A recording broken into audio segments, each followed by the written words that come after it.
A reading from the book of Job, Job chapter 11, verses 1 through 20. And Zophar the Naamathite spoke out and said, "Should not the man of many words be answered? Or must the garrulous man necessarily be right? Shall your babblings keep men silent? And shall you deride and no one give rebuke? Shall you say, my teaching is pure, and I am clean in your sight? But oh, that God would speak and open his lips against you, and tell you that the secrets of wisdom are twice as effective. So you might learn that God will make you answer for your guilt. Can you penetrate the designs of God? Dare you vie with the perfection of the Almighty? It is higher than the heavens. What can you do? It is deeper than the netherworld. What can you know? It is longer than the earth in measure, and broader than the sea. If he seize and imprison or call to judgment, who then can say him, nay? For he knows the worthlessness of men, and sees iniquity. Will he then ignore it? Will empty man then gain understanding, and the wild jackass be made docile? If you set your heart aright and stretch out your hands toward him, if you remove all iniquity from your conduct and let not injustice dwell in your tent, surely then you may lift up your face in innocence. You may stand firm and unafraid. For then you shall forget your misery or recall it like waters that have ebbed away. Then your life shall be brighter than the noonday. Its gloom shall become as the morning.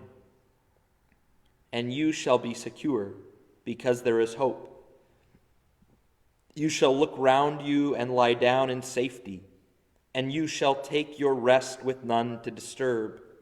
Many shall entreat your favor, but the wicked, looking on, shall be consumed with envy. Escape shall be cut off from them. They shall wait to expire." Here in the book of Job, we have Zophar telling Job that Job must be wicked because evil has befallen him. And he tells Job that if he repents, he will receive blessedness.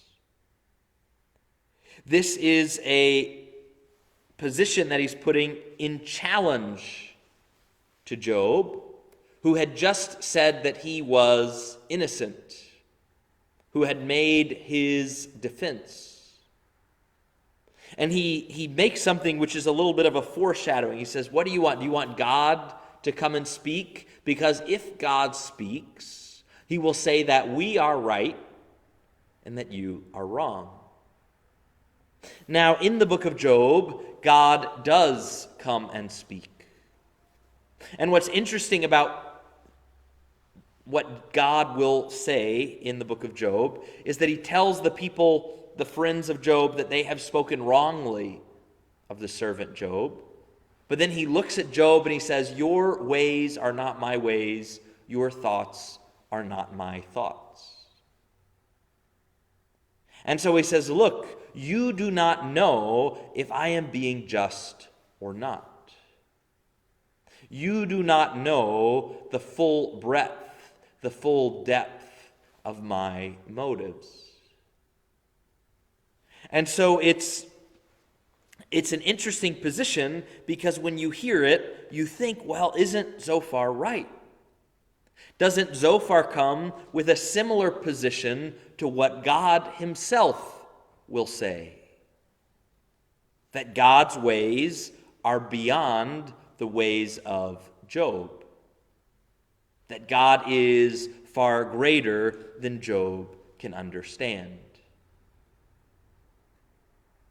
And so it's an interesting conversation within this back and forth between Job and his friends.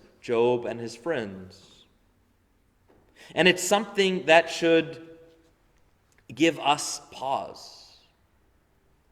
That sometimes even when we are right about someone being wrong, we are wrong about how we think they should be right. That sometimes while we can identify a problem, we cannot always identify the solution. And so Zophar, maybe he's right in telling Job that God's thoughts are greater than his. And yet he is wrong in interpreting what that means. I also wanted to talk a little bit about Saint Rufka.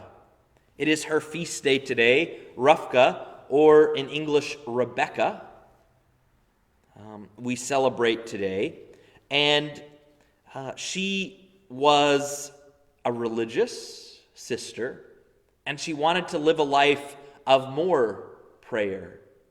And she goes from one community to a community that takes more time for prayer, spends more time in fasting, rather than doing something active like taking care of the sick or educating children. And so she goes to this life of prayer and penance. And there she begins to have cataracts. Cataracts? I don't know if you pronounce the T or not. She has these cataracts, and she goes to an eye doctor, and he is a liar. That while, yes, he can identify the problem, you have cataracts, he does not know how to fix them. And so he messes up her one eye, and then messes up her second eye, and she receives it all as a union with God. She says, Jesus was on the cross and he suffered. So when I suffer, when I endure crosses and toils, then I am close to him. I am close to him whom I love. Now, I've used the analogy before of someone who is on a special diet. Because of their disease, they are on a special diet. And so you say, because you are on this special diet, I will do the same diet myself. That way I can cook for both of us. That way we can go to events together. Or someone who is in isolation. You say, well, because you are in isolation, I will be in isolation too. Or I will be in isolation next to you. Because I want to be where the one that I love is. And so for Saint Rufka, what she says is, I want to be close to where Jesus is, and where Jesus is on the cross. And so I want to embrace the cross.